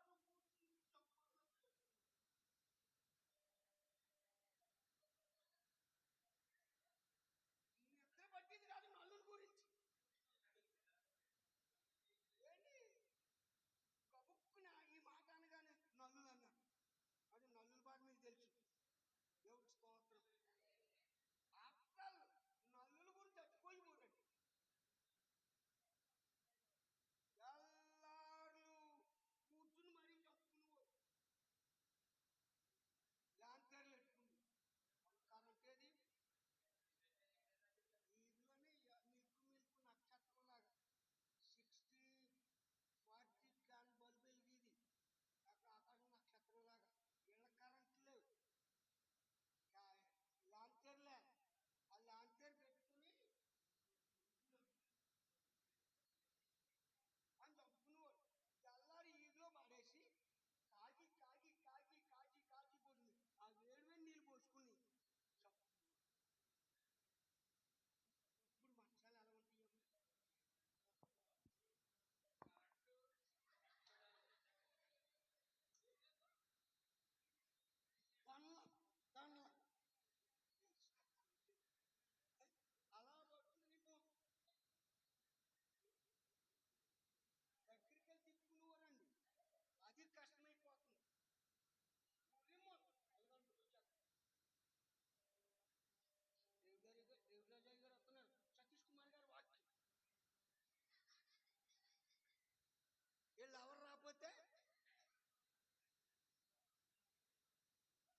కొంచెం పక్క వేసుకున్న గడ్డి చల్లుకుని గడ్డి మీద పడుకుని ఒక గంట 1 గంటన్నర ప్రార్థన ఇంకేం పడుకుంటాం. మళ్ళీ 4 గంటల ప్రార్థన, తెల్లవారుజాము ప్రార్థన. ఆ తెల్లవారుజాము ప్రార్థన చేసుకుని పిల్లలు లేపి మరి లేపి ఆ ఒక్క తీసేటప్పటికి నీళ్లు ఉండేవి, చెరువులు ఉండేవి, కట్టపాములు ఉండేవి, ఏంటి వడపాములు ఉండేవి. తెల్లవారుల పాముల మీద, చెట్ల మీద, తేళ్ల మీద ఏమి చేసేవి కాదు. దేవుడికి స్తోత్రం. హల్లెలూయా, హల్లెలూయా. నిజంగా ప్రభునందుకు మన దేవుని బిడ్డలారా, అలాంటి ప్రార్థన జీవితం దేవుడు నాకు నేర్పాడు. దేవుడికి స్తోత్రం. ఇవాళ ఉపవాసం అంటే నాకు దేవుడు నేర్పాడు. ఫస్ట్ ఒక్క పూట మానేస్తే 6 సార్లు రోజుకు తినేవాడిని. ఈ ఆలుగానికి కారణం ఏ కారణం చేత ఒక పూట తప్పితే రేపు 7 సార్లు తినేసుకుంటాను. ఒక్క పూట ఇవాళ ఏ కారణం చేత మానేసాను అనుకోండి, మిస్ అయింది అనుకోండి, రేపు 7 సార్లు తినేసుకోండి. దేవుడు నాకు మంచి ట్రైనింగ్ ఇచ్చాడు, మంచి తరగతి ఇచ్చాడు. దేవుడితో మాట్లాడాను. దేవుడికి స్తోత్రం. హల్లెలూయా, హల్లెలూయా. ఫోన్ చేసిందండి కట్టము, ఆవిడకి ఏదో నీరసం చెప్పింది.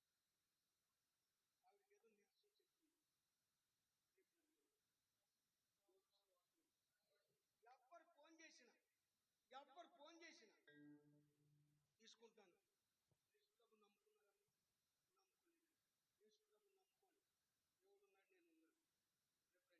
దేవుడు ఉన్నాడు, నేను ఉన్నాను. రేపండి. Hallelujah, hallelujah. Everything is possible to be God Jesus Christ. దేవునికి ప్రతిదీ సాధ్యమే నమ్ముకునే వాళ్ళైతే. దేవుడికి స్తోత్రం. అయితే దేవునితో మనం ఏమైపోవాలంటే ఐక్యమైపోవాలి. దేవునితో మనం కలిసిపోవాలి. ఆయనతో సహవాసం చేస్తే ఉపవాస ప్రార్థన చాలా విలువైనది, చాలా శక్తివంతమైనది. దేవుడికి స్తోత్రం.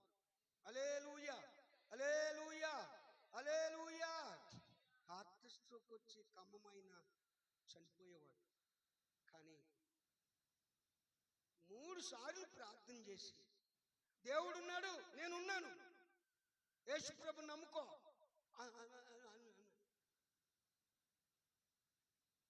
3 గంటలకే హార్ట్ స్ట్రోక్ తగ్గింది, పడుకున్నాడు.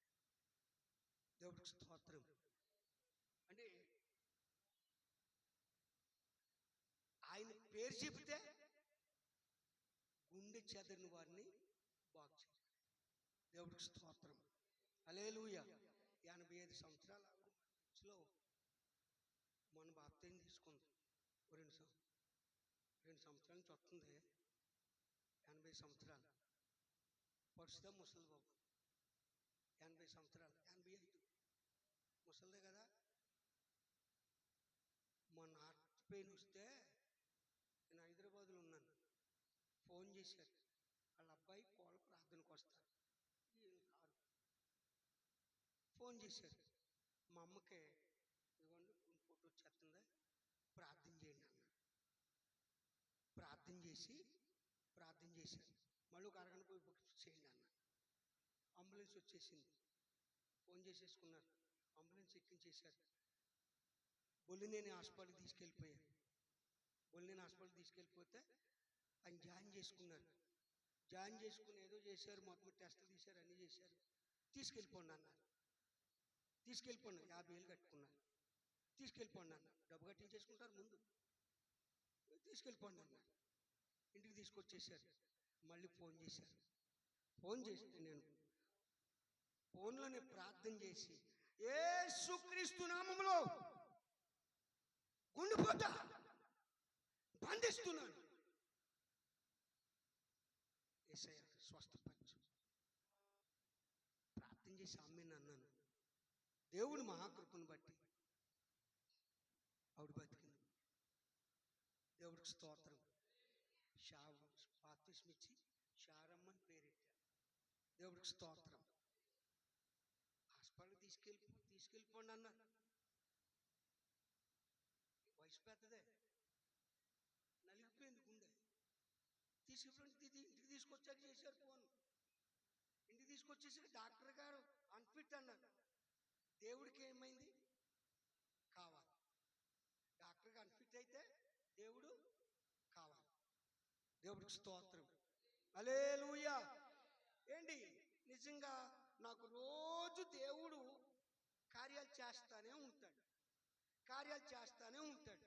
ఇవన్నీ నేను నిజంగా తలంచుకుంటూ ప్రార్థన చేసుకుంటుంటే 31 సంవత్సరం అవుతుంది నేను హాస్పిటల్కి వెళ్ళి. ఈరోజు నాకు ఏది ఓ బీపీ లేదు, ఓ షుగర్ లేదు. ఏంటి దేవుడికి స్తోత్రం. మొన్న మా పాస్టమ్మ గారికి బాగోలేదండి. బాగోపోతే డాక్టర్ గారిని పిలిచారు. విశ్వాసం వచ్చారు, ఆయన చూస్తున్నారు, టెస్ట్ చేస్తున్నారు. నేను వచ్చేసాను. వచ్చేటప్పటికి డాక్టర్ గారు చూస్తున్నారు. ఏంటి అనుకుని కూర్చున్నాను. పాస్టమ్మ గారు అంటది, మీరు కూడా చూపించుకోండి అంటుంది. నేను చూపించుకోనా? నాకేంటన్నా? చూపించుకోండి అన్న. నేను చూస్తానని, నేను చూస్తాను అంటున్నాడు. నత్తుకోతాను. అలాగే పెట్టేశాడు. పెట్టిస్తే 160 ఉందండి నాకు బీపీ. చెప్పాడు. నాకు కొంచెం టెన్షన్ వచ్చింది. అవును, నాకు బీపీ ఉందా అనుకున్నాను. లేదు ఆయన చెప్పాడు ఉందా అనుకున్నాను. ఒక్క వారం రోజుల కంటే ఈ పిక్క ఆ నరం ఒడితిరిగేస్తుందండి, పొట్టు వచ్చేస్తుంది. ఇక్కడ నుంచి అంత పొట్టు వచ్చేస్తుంది, తిరిగేస్తుంది నరం. తెల్లవారుజాము ప్రార్థన చేసుకున్నప్పుడు నేను అనుకున్నాను, ప్రభువా ఆ బీపీ ఉందన్నారు. అప్పటి నుంచి నేను కొంచెం ఆలోచించాను, ఈ కాలు కనబడిపోద్దా?